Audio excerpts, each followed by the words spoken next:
Welcome, creators and shadow dwellers, to another creators interview here on the House of Shadows and Ink. What follows is my interview with author Diana Olney. Diana is a Seattle based author, but she is most at home in the shadows, exploring the dark paths between dreams and nightmares. Along the way, she writes genre-bending fiction, poetry, and non-fiction. Her work has appeared or is forthcoming in publications by Blackstone Publishing, Wordfire Press, Small Wonders Magazine, the British Fantasy Society, and of course, Crystal Lake Publishing. She is also the writer and creator of the SIREN Song comic book series, illustrated by Seattle artist Beth Hammer. When she is feeling stylish, she writes articles about the dark side of fashion for Crystal Lake's Memento Mori Inc. magazine. Enjoy. Welcome to the House of Shadows and Ink, where we talk to creative people, and I'm going to introduce you to a very creative person, Diana Olney. Welcome to the House of Shadows and Ink. Hello and happy hauntings, everyone. I am so excited to be here.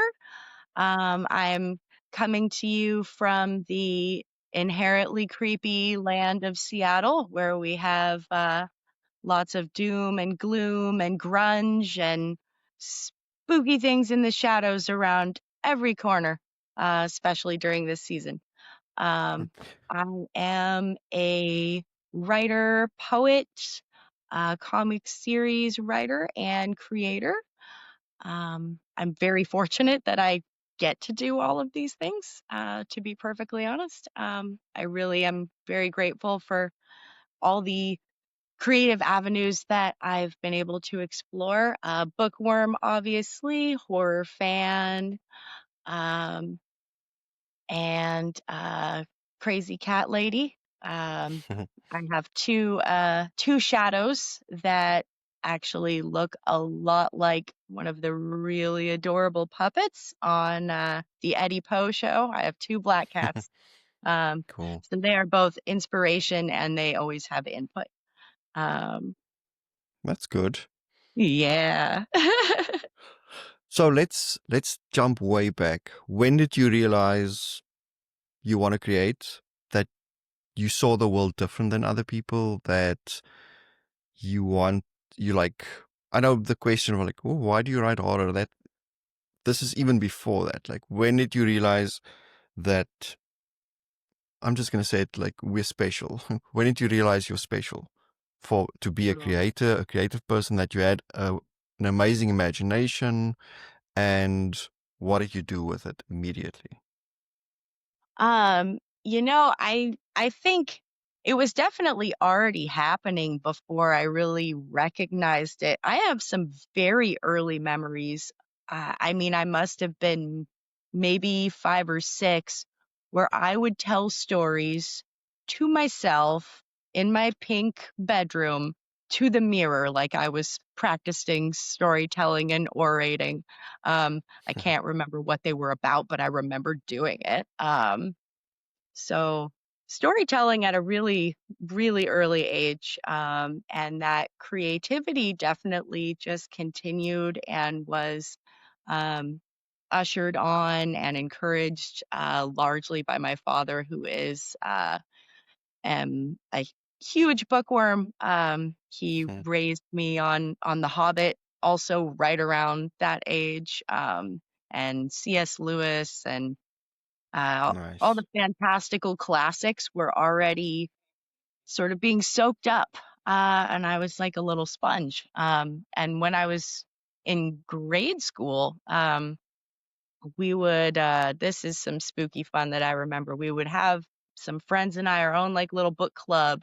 And one of the big ones that we would always read was Scary Stories to Tell in the Dark, which I think Mm.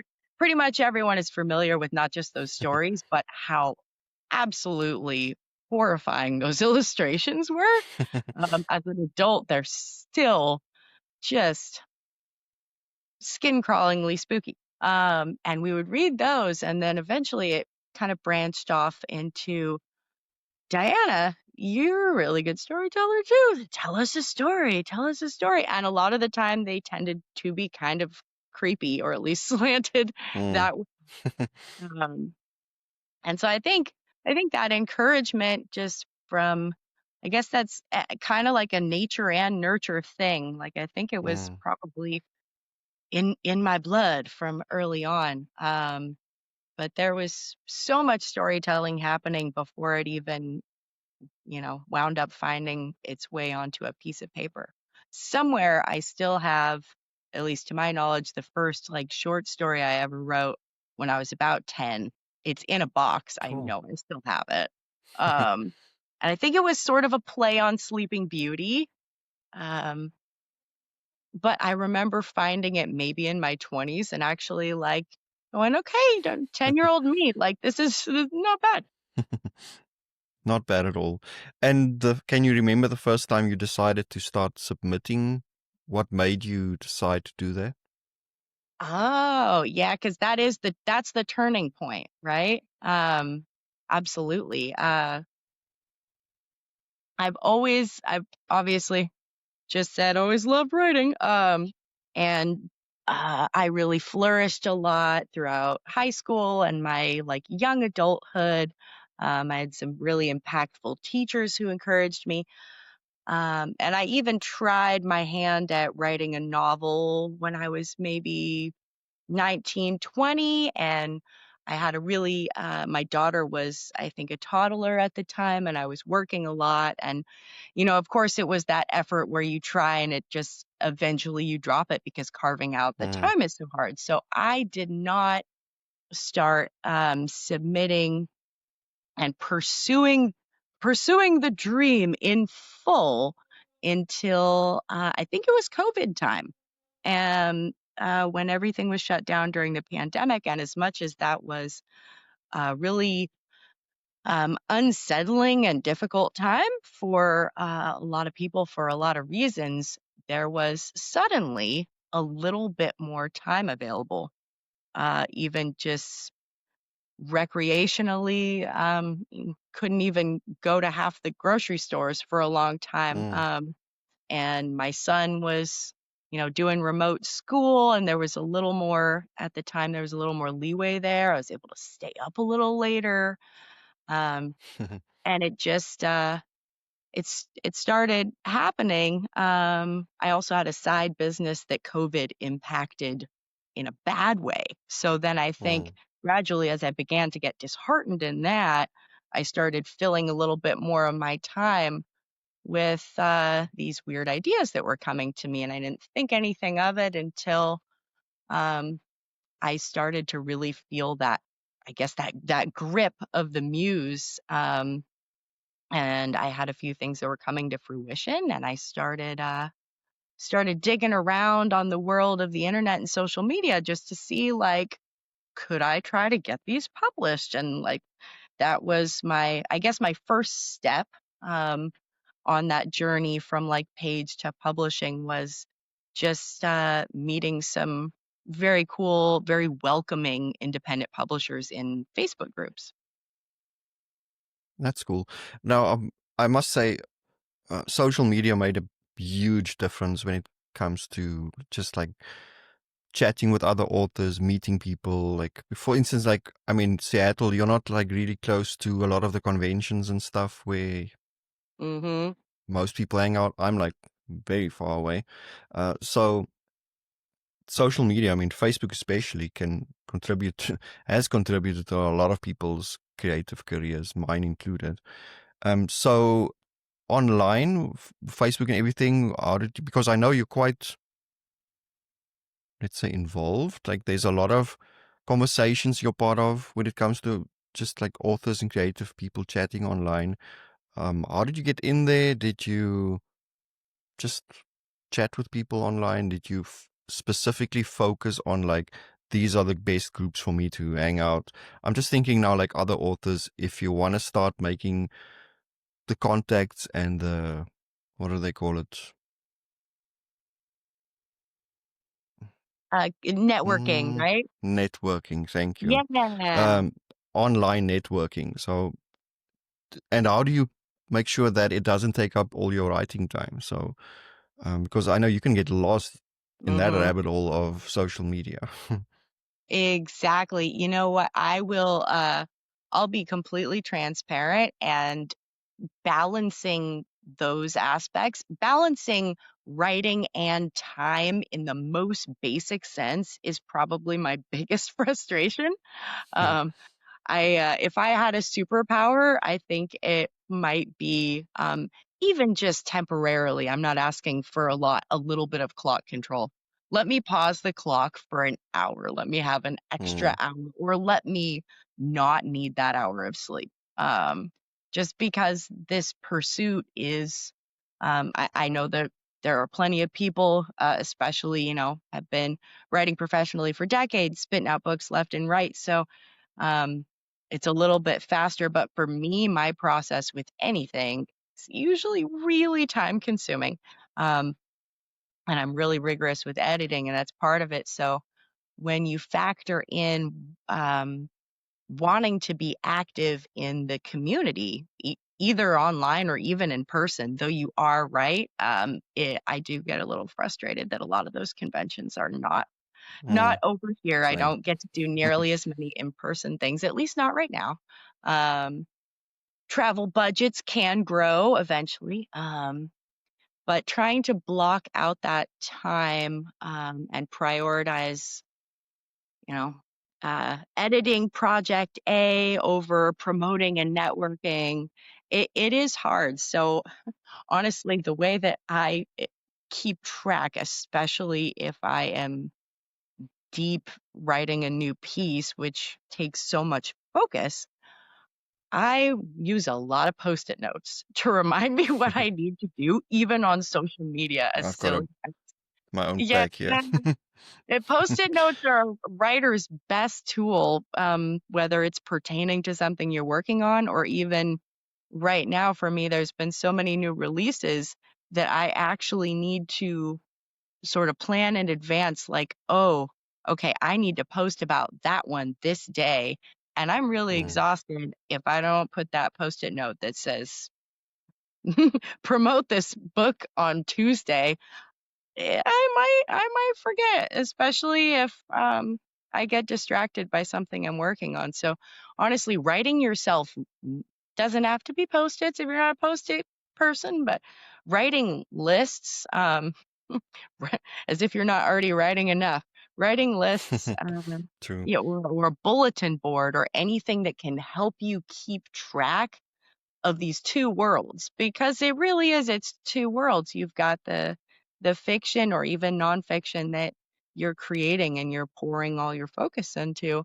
And then there is a real world out there that you still need to grow and obviously to try to keep existing there as well. Mm, Um, but it was for me, getting to know people was a gradual process, but it was really cool and really organic. Just I got my first story published and in indie magazine, and everyone on board, including the editor slash publisher, was really welcoming. So that like kind of small group was the first group I got to know.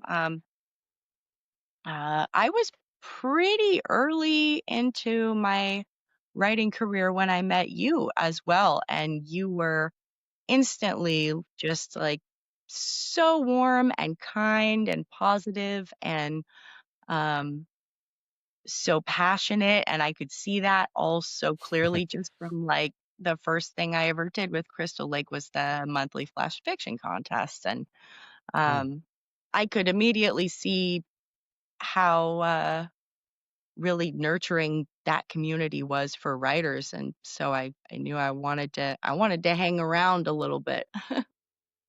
Now that's why I keep creating these kinds of communities, whether it's Patreon or YouTube, Facebook, whatever it's, and what's that one on Heartbeat. It's because like I feel there's a lack of it, um, and like a lot of people we can't get to meet so many authors in person. I was in America earlier this year and at a convention, and I was talking to a whole bunch of authors there, saying like you really have to appreciate being able to see each other, whether it's just once a month, because they said they started getting a bit not lazy, but like everyone's busy and then they Mhm. skip meetings, and then they before they knew it, it was like 5 months had gone by and they haven't seen each other. I'm like, don't let that happen. Like, and they immediately started arranging new meetings and stuff because they forget how like special it is. Because when creative people hang around, I mean, it's like we just elevate each other.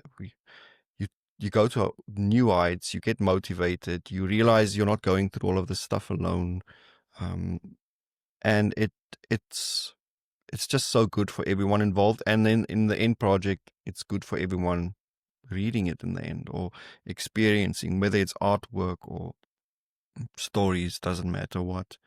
It's something new in the world, which I just love. And that's why I like chatting with authors and creators, because I want to hear the story behind how that thing came to be, which I just love. Um, yes, so comic books. Like, how did you get into that, and what motivated you? How did you like? Did you study any of the like the masters? Because I mean, in Oh, Seattle, there's a lot of inspiration there. I'm a big Nirvana fan as oh well, yeah. so I watched the whole like the grunge era, how it developed over there, and I'm like, I missed out. Yeah, I mean, I missed out on a little bit just because I was young in the '90s, so I wasn't at all those shows. If I could have seen Alice in Chains, Mm, been old enough to see them live. My nice, dad is also he was a grunge musician. Actually, he like shared a rehearsal room with Alice in Chains way early on. cool. Crazy to think about. Had I been old enough to hang out and go to those shows, that would be cool. But it's actually funny that you bring up both the musical aspect and the comic book because um, this is only like a hybrid genre that I've done twice, so this would be my second time. But my comic series does have a huge musical angle, which actually I brought a few materials in here to Mm. wave around. In a moment, I should grab that a copy. There are many in the other room, and I would be doing a huge disservice if I didn't, at least for 10 seconds, Mm, show off how definitely. incredible my artist is. It is very important to note that I am the writer creator. I am not the artist. That is another level, separate talent. And our series is called Siren Song, and it is a horror comedy rock and roll romp, or Cool. dive, I guess I would say. And Joe knows that I like horror, musical horror stuff because you were kind enough to publish my other one a couple years ago, Into Hell and That was Back. And good. I swear this is the only other time I've made up a fictitious band. Um, only twice, only twice. But my publisher of this comic book, he is actually a local record producer, and does some publishing on the side. So um, I knew that he would be excited and that I would have a lot of fun if we had Mm, some rock and roll horror. So we have a group of sisters who have a band in the always entertaining '80s era. So pre-grunge, but very loud and colorful and zany. Um, and so they play rock and roll shows here in Seattle, but little does the crowd know that they are also sirens.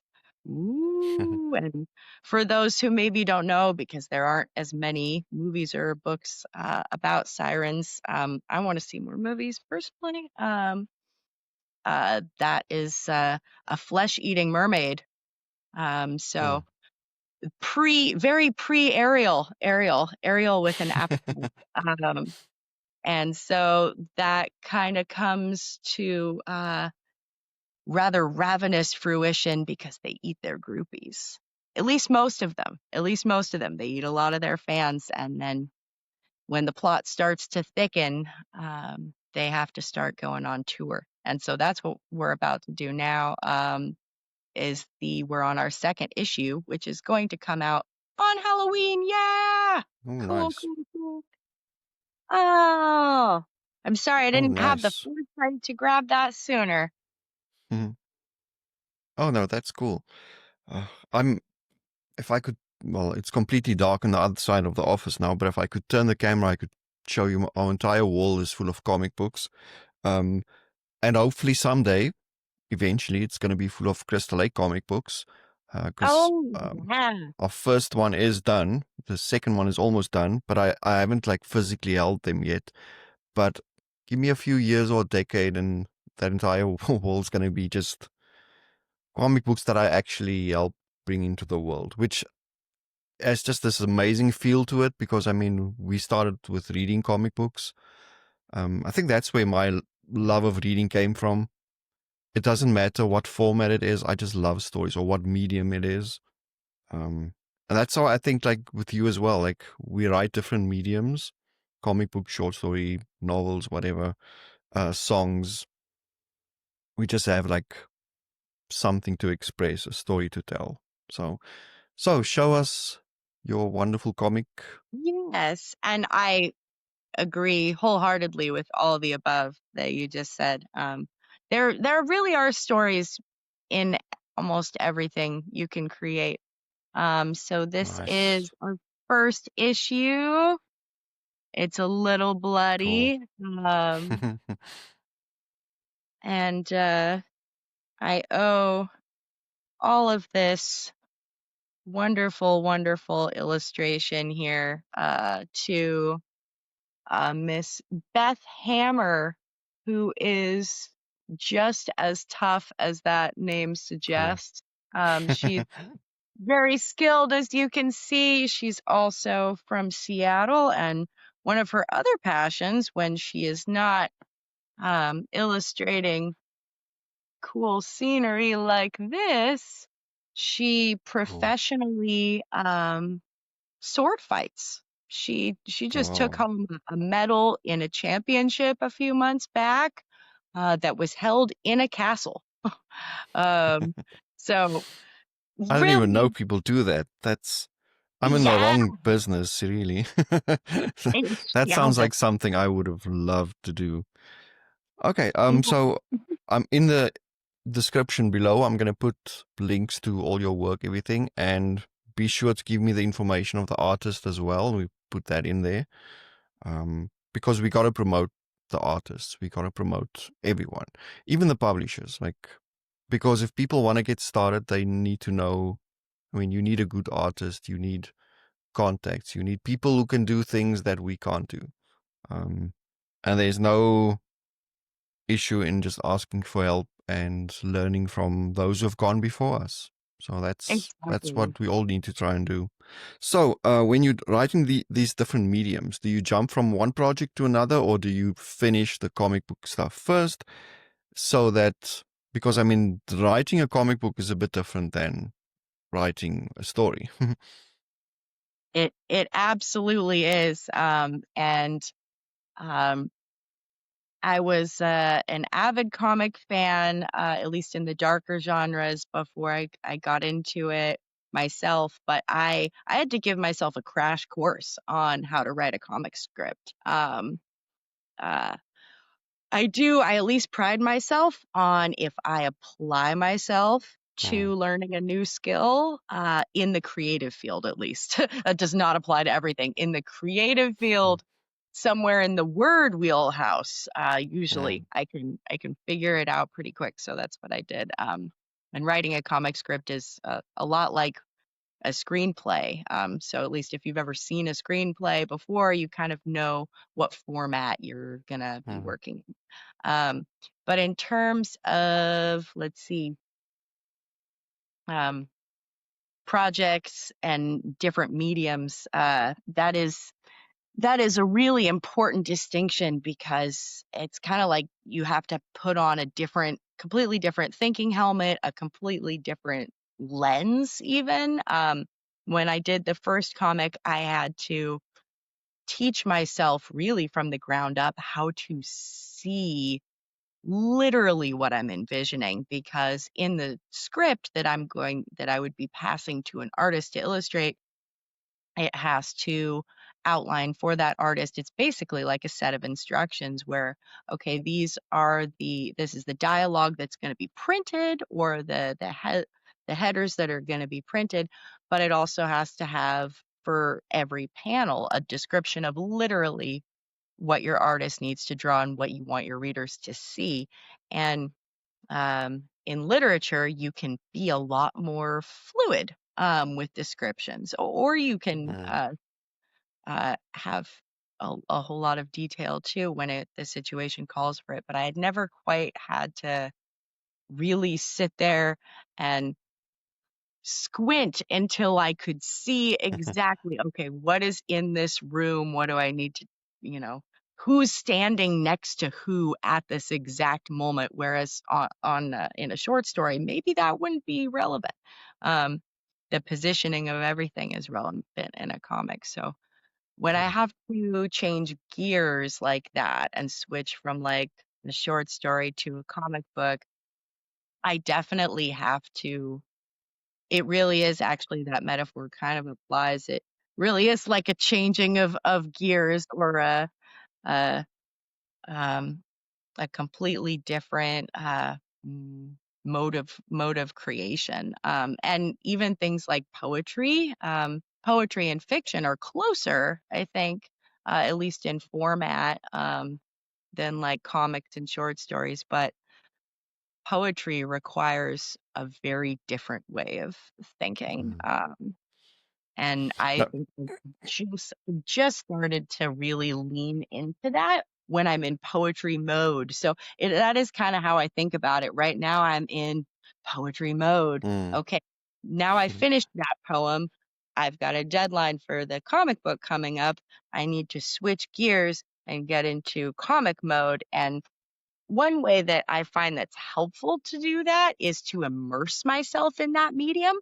Um, a good way to kind of kickstart that process and, get the wheels turning in that universe and format is, okay, if I got to do a comic book, um, let's tonight, before I even sit down with whatever I'm going to work on for mine, pull out a favorite comic and just sit and read it, because then Mm. it's like opening a door again, right? Like I'm sort of re-entering that world. And I personally find that incredibly helpful. So same thing if I'm How writing it poetry, works. I read a ton of poetry while I'm writing poetry. Mm. No, that's 'Cause good. And it's so different. I know a lot of people are going to ask, because this comes up a lot. How do you decide what to work on next? Unless, of course, there's a deadline. So I'm sure you have lots of story ideas, poetry ideas, comic book ideas. Um, there was something else as well. Um, how do you decide what gets first attention? That is that can be, if there's a deadline, as you mentioned, that is approaching, then that decision is usually made for me.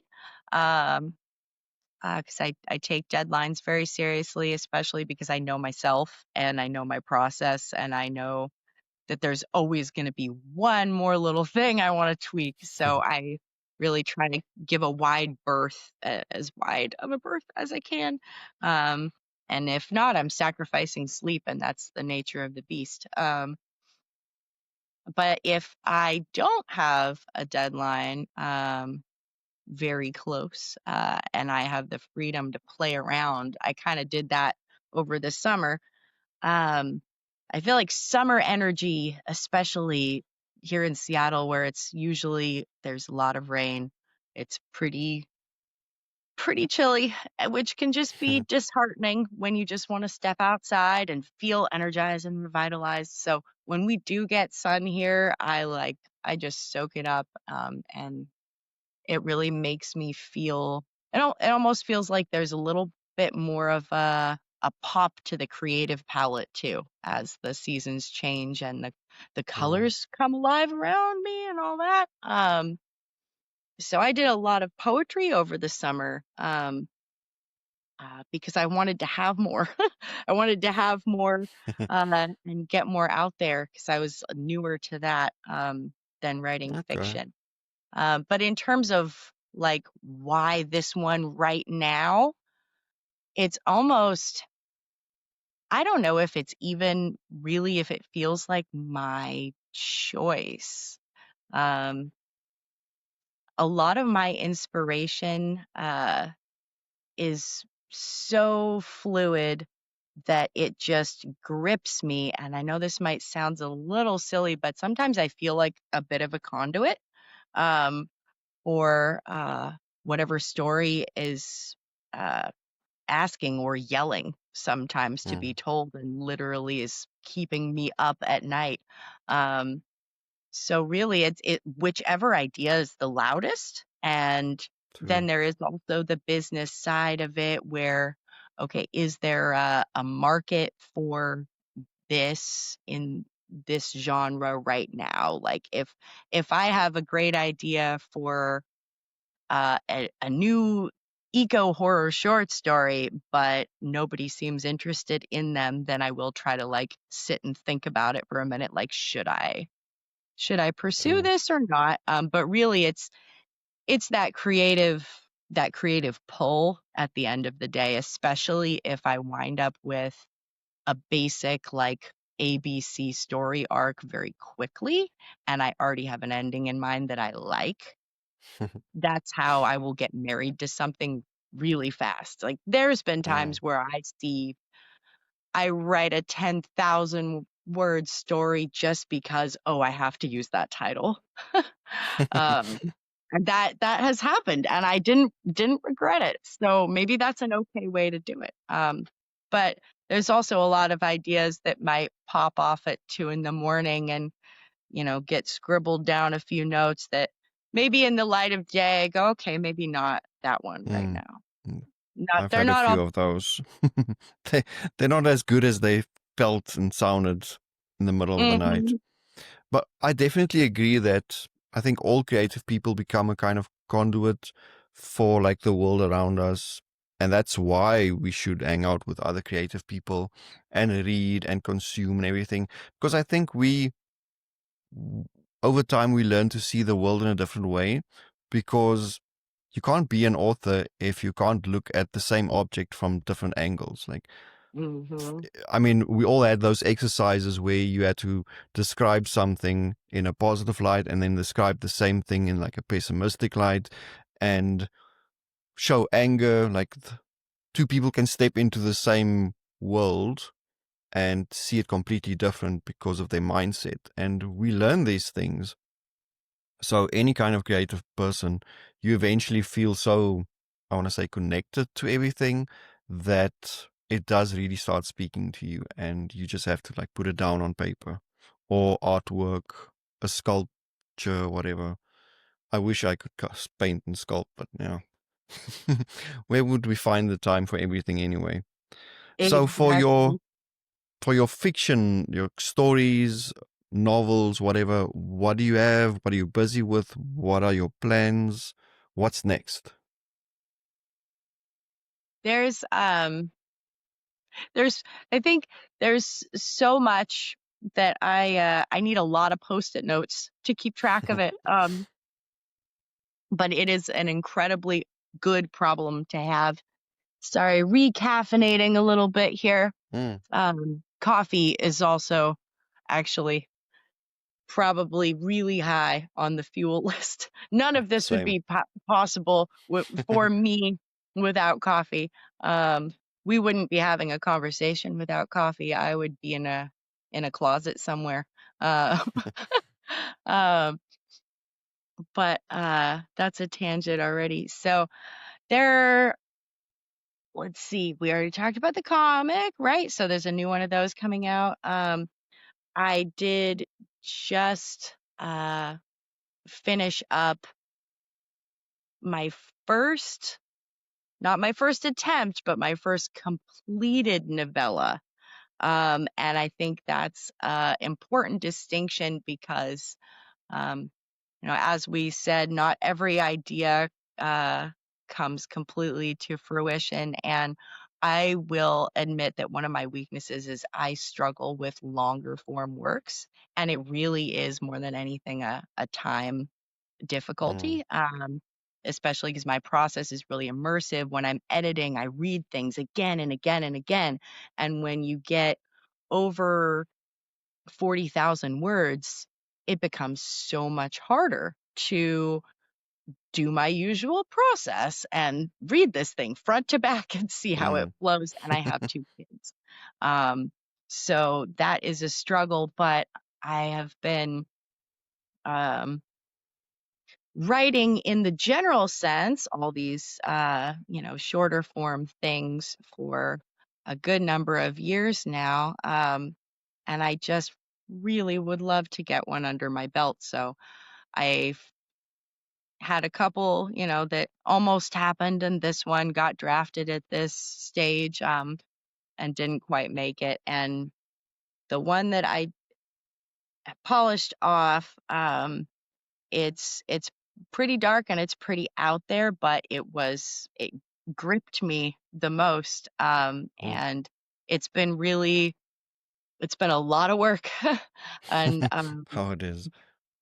it's been really cool to finally hit that stride where it's longer, but it's not daunting me anymore. And I Mm. did the really early draft back in the spring, and I wanted to finish it over summer, and it just wasn't quite clicking. My brain wasn't quite ready for that bulk the bulk of a story, and it was hanging over me the whole time, and I was like, will this go the way of the dodo? I don't want it to. And then it finally, those Mm. puzzle pieces started slotting together, so that is Okay. exciting. um we'll see how the rest of that process pans out, because as we know, writing the piece, the story, the novel, whatever you just poured your heart and soul into, writing it to your satisfaction is only the first step. Mm. And then outside of that, I just put out, it's over here, but I at least had the foresight to grab some other things. A short story, which is not very short. So to my credit, I can write longer things, without getting a headache usually. I just had a very special anthology come out on September 29th. With Blackstone Publishing, and this is Shadow Lab. This is Nice.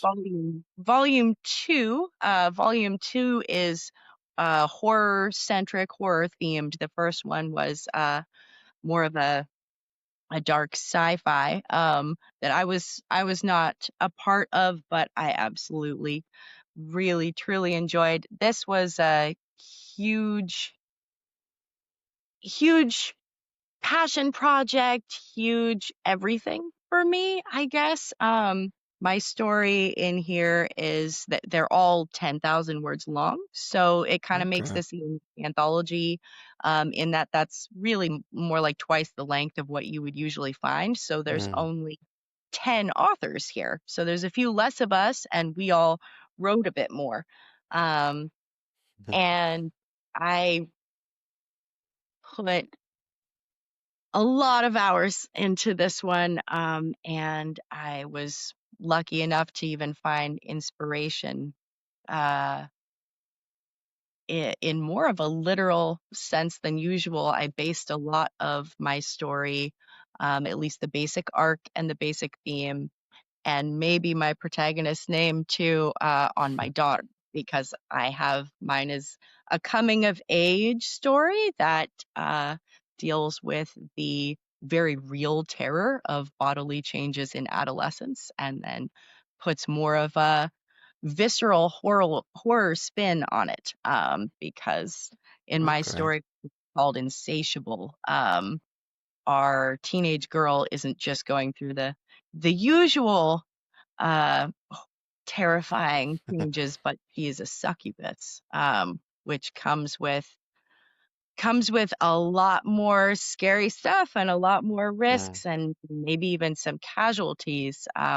But this one was a long time in the making. My editor on this, Brendan Deneen, Um, he and I were in the brainstorming phase last fall, and I was trying to pitch the perfect idea, and he was very, very receptive, and brainstormed monsters with me. And it turned out that his favorite was my favorite too, because I like lesser known evils, honestly, Mm, when it comes to monsters. That's why I did Sirens for the comic book. I like to see creatures that aren't, flooding all the movies and flooding all the books. And it's not like you can't put a new spin on vampires and of werewolves course. and zombies, but um, I want to see. I want to see some of the lesser known breeds of creature and monster get a little bit more attention, either Mm, film or on the page. And so uh, it was really fun to get to do that, and it was really amazing that my editor was on board with that from the get-go.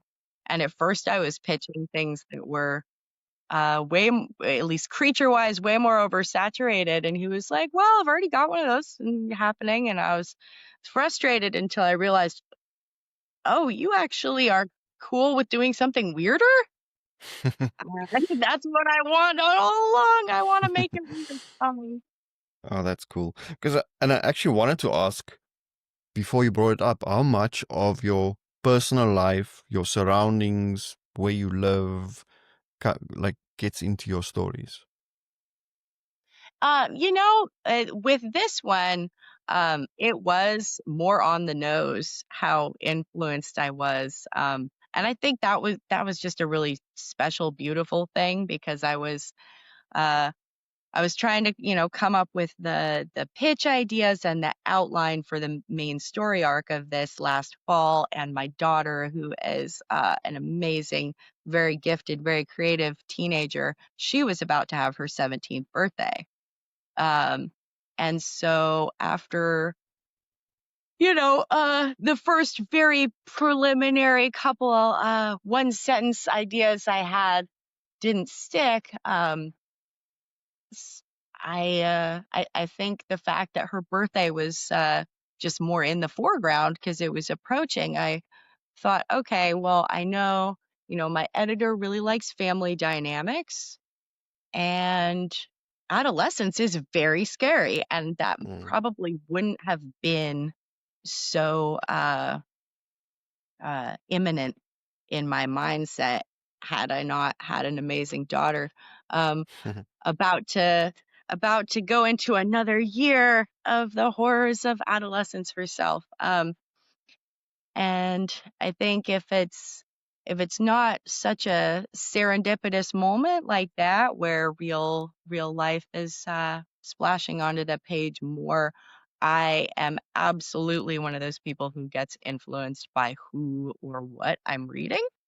Um, uh, I always um, I always have my own voice, or at least I hope it's loud enough, right? But if I've been reading, a ton of let's see, what's a good example? If I've been reading a ton of like rock and roll horror things lately, I'll get influenced by that. Or oh, the single time that I ever did a little bit of time travel, because that's not my wheelhouse. mm, I uh, I don't have that knowledge base, so even the time travel was still kind of secondary to the character driven narrative. But the single time I did cool. that uh, was because I was on a movie kick.